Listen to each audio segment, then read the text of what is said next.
Good morning to all. AP టుడేకి స్వాగతం. ఆడలేక మధ్యలో ఓడు అన్నట్టుగా చంద్రబాబు నాయుడు గారు ఇచ్చిన వాగ్దానాలు నెరవేర్చలేక డైవర్షన్ పాలిటిక్స్ బాగా చేస్తా ఉన్నారు. ఆయన ఎంచుకున్న మార్గాలు ఏంటంటే, ఒకటి శ్వేతపత్రాల విడుదల. జగన్మోహన్ రెడ్డి గారు గతంలో ఏనాడైనా సరే చంద్రబాబు నాయుడు గారి గురించి మరి ఆయన ఎలా చేశాడు ఎలా చేశాడు అనే శ్వేతపత్రాలను ఏమైనా విడుదల చేశారా? లేదే. కానీ ఈయన తలకు మించినటువంటి వాగ్దానాలు ఇచ్చారు. ఆ రోజున ఇంటికి ఒకరికి అమ్మఒడి ఇస్తేనే శ్రీలంక అయిపోద్దన్నారు. మరి ఈయన నలుగురికి ఇస్తే అమెరికా ఇద్దా? సంపద సృష్టిస్తానన్నాడు. సంపద సృష్టి మార్గాల కనపడక, వాటి గురించి చెప్పుకోలేక, వాటి గురించి మాట్లాడలేక, ఈ రకంగా చెప్పాలంటే ఈయన రెండు విషయాలను ఎంచుకున్నాడండి. ఒకటి జాప్యం, డిలే చేయటం, ప్రతి అంశాన్ని డిలే చేయటం. ఇంతవరకు సూపర్ 6 జోలికి వెళ్ళలా. మొట్టమొదట ఈయన మెగా డిఎస్సి మీద సంతకం పెట్టానన్నాడు. మెగా డిఎస్సి మీద సంతకం పెట్టారు. 16,347 పోస్టులు ఇస్తామన్నారు. కానీ ఈయన మెగా డిఎస్సి చరిత్ర ఏంటో మనందరికీ తెలుసు. అనుకున్న విధంగానే ఇది డిసెంబర్ వరకు వాయిదా వేసేసారు. అంటే ఈ సంవత్సరానికి లేదు మెగా డిఎస్సి. అదేవిధంగా గతంలో ఈయన డిఎస్సి కండక్ట్ చేసిన వాళ్ళకి సకాలంలో ఉద్యోగాలు ఇచ్చారా? 1998లో ఈయన కండక్ట్ చేసినటువంటి డిఎస్సికి ఉద్యోగాలు జగన్మోహన్ రెడ్డి గారు ముఖ్యమంత్రి అయిన తర్వాత ఇచ్చారు. 2018లో ఈయన కండక్ట్ చేసినటువంటి డిఎస్సి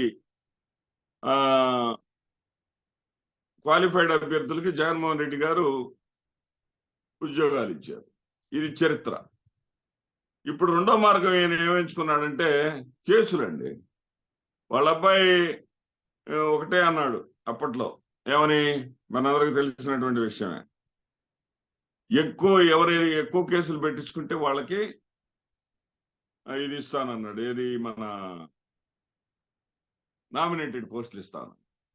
అదేవిధంగా ఈ రోజున కేసులు డైవర్షను. ప్రజలు ఏమయ్యా నువ్వు చేస్తామన్న పనులేంటి అని అడగకుండా ఉంటారని ఇంతవరకు సూపర్ 6 జోలిపోతే ఒట్టు పెట్టండి. ఎందుకంటే జగన్మోహన్ రెడ్డి గారు ఏదైతే పెన్షన్ టంచన్గా ఇచ్చారో కాబట్టి ఆ పెన్షన్ ఇవ్వాలి, సామాజిక పెన్షన్ అని చెప్పేసి 4,000 రూపాయలు పెంచిన దాన్ని ఇచ్చాడు తప్పించి, అది కూడా బకాయిలు మార్చి ఏప్రిల్ మే నెల కూడా ఇస్తామన్నాడు. 7,000 రూపాయలు ఇచ్చాడు, కష్టకాలంలో ఇచ్చాడు. ఓకే, స్వాగతిద్దాం. కానీ సూపర్ 6లో భాగం కాదు ఇది. పెన్షన్లు సూపర్ 6లో ఈ అంశం లేనే లేదు. అదేవిధంగా మెగా డిఎస్సి కూడా సూపర్ 6లో లేదు. సూపర్ 6లో ఉన్నటువంటి ఏ అంశాన్ని ఇంతవరకు టచ్ చేయలేదండి. అధికారంలోకి వచ్చిందేమో సూపర్ 6 ద్వారా, సూపర్ 6లో చెప్పినటువంటి మాటల ద్వారా, సూపర్ 6లో చెప్పినటువంటి ప్రతి నెల 1,500 రూపాయలు ప్రతి మహిళకి ఇస్తానన్నటువంటి నినాదం ద్వారా, వాగ్దానం ద్వారా. అదేవిధంగా అమ్మఒడి ఒక్కరికే ఇచ్చేవాడు జగన్మోహన్ రెడ్డి గారు. పిల్లలు ఎంతమంది ఉంటే అంతమందికి ఇస్తానని చెప్పేసి చెప్పినటువంటి వ్యక్తి. ఒకరుంటే 15,000, నలుగురుంటే 60,000 అని చెప్పింది. నిన్నటి వరకు చెప్పుకున్నాం. వీటన్నిటి నుంచి డైవర్షన్ చేయటానికి ఒకటి శ్వేతపత్రాలు. శ్వేతపత్రాలు ప్రజలు నమ్మట్లా, ప్రజలు పట్టించుకోవట్లా. జగన్మోహన్ రెడ్డి గారు ఇలాంటి ఏడుపు కొట్టు మాటలు చెప్పలేదు కదా. జగన్మోహన్ రెడ్డి గారు, చంద్రబాబు నాయుడు గారు అనుభవం ఉన్నాడని కదా మనం గెలిపించింది. ఈయనేంటి ఇలాంటి ఏడుపు కొట్టు మాటలు చెప్తాడు? సంపద సృష్టిస్తానన్నాడు కదా, సంపద సంగతి ఏంటి అని ప్రశ్నిస్తారేమోనని కేసులు పెట్టడం మీద కాన్సన్ట్రేషన్ అండి. రఘురామకృష్ణరాజు గారు కేసు పెట్టాడండి. ఎన్ని సెక్షన్లు పెట్టాడో తెలుసా? Section 120B, 166, 167, 197, 307, 326, 465, 506, bracket 34. ఇన్ని సెక్షన్లు పెట్టాడండి. ఇన్ని సెక్షన్లు పెట్టి రఘురామకృష్ణరాజు గారు ఎవరి ప్రమేయంతో పెట్టారో కూడా నేను చెప్తా.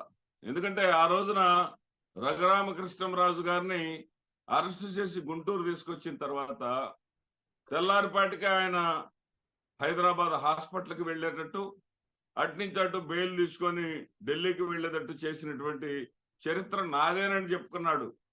చంద్రబాబు నాయుడు గారు. నేను మానిటర్ చేశానని చెప్పుకున్నాడు చంద్రబాబు నాయుడు గారు. చంద్రబాబు నాయుడు గారు దగ్గరుండి మానిటర్ చేసి రఘురామ కృష్ణరాజు గారిని కాపాడుకున్నారని చెప్పుకున్న ఏబిఎన్ ఛానళ్ళు, TV5 ఛానళ్ళు మనందరికి తెలిసినటువంటి విషయం. మరి దగ్గరుండి మానిటర్ చేసి ఆయనకి బెయిల్ వచ్చేటట్టు చేసి ఆయన కేసుని బలహీనం చేసి ఆయన మీద అప్పటి ప్రభుత్వం చర్యలు తీసుకోకుండా అడ్డుకున్నటువంటి వ్యక్తి ఇప్పుడు కేసులు పెట్టించకుండా ఎట్లా ఉంటాడండి? ఇప్పుడు కేసులు పెట్టించింది చంద్రబాబు నాయుడు కాదు అంటే ఎలాగండి? ఇప్పుడు పత్తిత్తు కబుర్లు చెబుతా ఉన్నారు తెలుగుదేశం పార్టీ వాళ్ళు. ఏమంటున్నారంటే ఒక సాధారణ ఎమ్మెల్యే అయినా, ఒక ఎమ్మెల్యేనే కాదు, వైఎస్ఆర్సీపీకి చెందినటువంటి ఏ నాయకుడు వచ్చి వాళ్ళకి ఏదైనా అన్యాయం జరిగితే కేసు పెడితే తీసుకుంటాం మేము.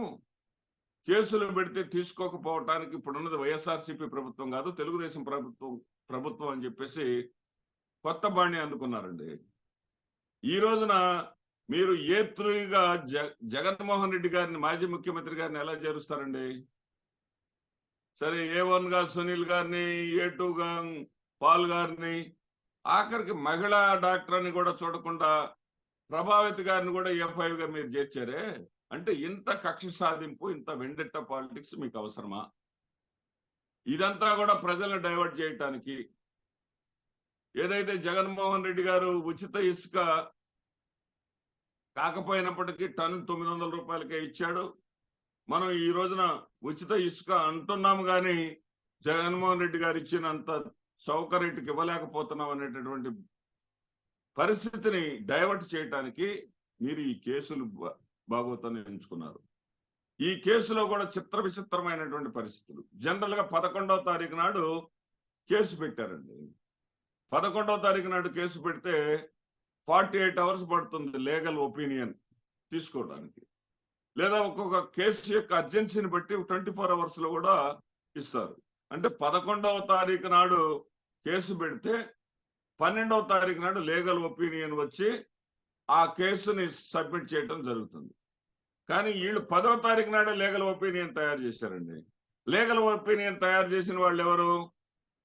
తెలుగుదేశం పార్టీ లీగల్ టీం అండి. తెలుగుదేశం పార్టీ లీగల్ టీం ఎవరి కంట్రోల్లో ఉంటుంది? చంద్రబాబు నాయుడు గారి కంట్రోల్లో ఉంటుంది. మరి చంద్రబాబు నాయుడు గారి ప్రమేయం లేదంట. ఒక సాధారణ ఎమ్మెల్యే కోరిక మేరకు, అభ్యర్థన మేరకు వైఎస్ఆర్సీపీ ప్రభుత్వం కేసును పరిగణలోకి తీసుకోకపోతే న్యాయం చేయటం కోసం మాత్రమే ఈ రోజున కేసుని టేకప్ చేశారంట. ఎంత దుర్మార్గం అండి! జగన్మోహన్ రెడ్డి గారు అధికారం కోల్పోయిన వెంటనే చెప్పారు కదా, మా మీద కేసులు పెడతారు, మేము దేనికైనా సిద్ధం, కేసులకు మేము సిద్ధపడి ఉన్నాము. కేసులు పెట్టకుండా ఉండేటటువంటి శుద్ధపూస కబుర్లు చెప్పేటటువంటి ప్రభుత్వం ఇది కాదు. శుద్ధపూసలాగా కబుర్లు చెప్తారే కానీ లోపల చేసేటటువంటి కుట్రలు పన్నుతూనే ఉంటారు, చేసేటటువంటి పనులు చేస్తూనే ఉంటారని చెప్పిన దానికి ఉదాహరణ ఇది. సాధారణంగా కేసు ఏదైనా సరే, ఇప్పుడు మనం ఒక రిజిస్ట్రేషన్ చేయించుకున్నాం అనుకోండి, ఒక ఇంటి రిజిస్ట్రేషన్ లేకపోతే స్థలం రిజిస్ట్రేషన్ చేయించుకున్నామండి, దాని మీద ఉన్న అభ్యంతరాలు ఉంటే 90 రోజుల లోపల మనం రిజిస్టర్ ఆఫీస్కి వెళ్ళాలి. 90 రోజుల లోపల వెళ్ళకపోతే ఆ రిజిస్ట్రేషన్ చెల్లుతుంది, సాఫీ అయిపోతుంది. దాని మీద ఏమైనా అభ్యంతరాలు పెట్టినా కానీ ఆ పరంగా ఏది ఆ రోజున 90 రోజుల క్రితం ఏ విధంగా రిజిస్టర్ జరిగిందో దానికి ఏ విధమైనటువంటి డోకా ఉండదు. అదేవిధంగా ఒక కేసు ఏదన్నా ఉంటే ఆ కేసు 3 సంవత్సరాల తర్వాత ఆ కేసును తిరగదోడేటటువంటి పరిస్థితి ఈ క్రిమినల్ కేసుల్లో ఉండదు. మరి 3 ఏళ్ల తర్వాత జగన్మోహన్ రెడ్డి గారిని A3గా చేర్చారు అంటే ఇది కక్ష సాధింపు కాదా? ఏం చేస్తారా మీరు? ఏం చేయగలుగుతారు చెప్పండి జగన్మోహన్ రెడ్డి గారిని? జగన్మోహన్ రెడ్డి గారిని ఏమన్నా మీరు అంతకుముందు ఏమన్నా ప్రశాంతంగా ఉండనిచ్చారా?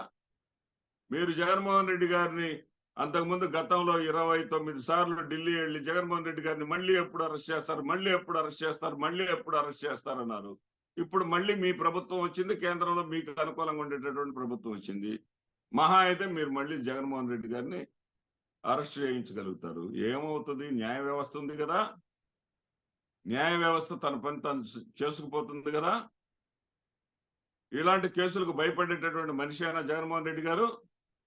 కేసులకు భయపడేటటువంటి వ్యక్తి అయితే ఈ రోజో సోనియా గాంధీతో రాజీ పడి ఉండేవారు, ఎప్పుడో కేంద్ర మంత్రి అయి ఉండేవాడు, ఈ రాష్ట్రానికి ముఖ్యమంత్రి కూడా అయి ఉండేవాడు కాదు.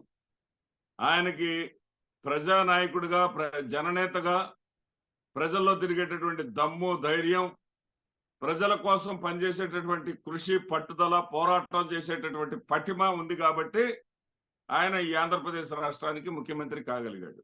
మీరు 23 ఎమ్మెల్యేలను అతను కష్టపడి గెలిపించుకున్న ఎమ్మెల్యేలని సంతలోని పశువుల్లాగా కొనుగోలు చేసి 4గురికి మంత్రి పదవులు ఇచ్చి వాళ్ళ చేత అసెంబ్లీలో తిట్టించినా గానీ ఆ అసెంబ్లీని వేదికను వదిలేసి ప్రజల మధ్యకు వచ్చి తానేంటో రుజువు చేసుకొని తన మీద నమ్మకం, విశ్వాసం ప్రజలకు కల్పించి అధికారంలోకి వచ్చినటువంటి వ్యక్తి.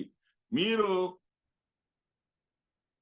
మీ గతంలో కూడా నేను చెప్పాను ఈ పదాన్ని, మళ్ళీ మళ్ళీ ఉపయోగించవచ్చు ఎన్నిసార్లు అని. అగ్ర కులాల ఆగ్రహానికి, చిన్న కులాల ఆశలకు, చిన్న కులాలకు బాగా ఆశలు పెట్టారు మీరు.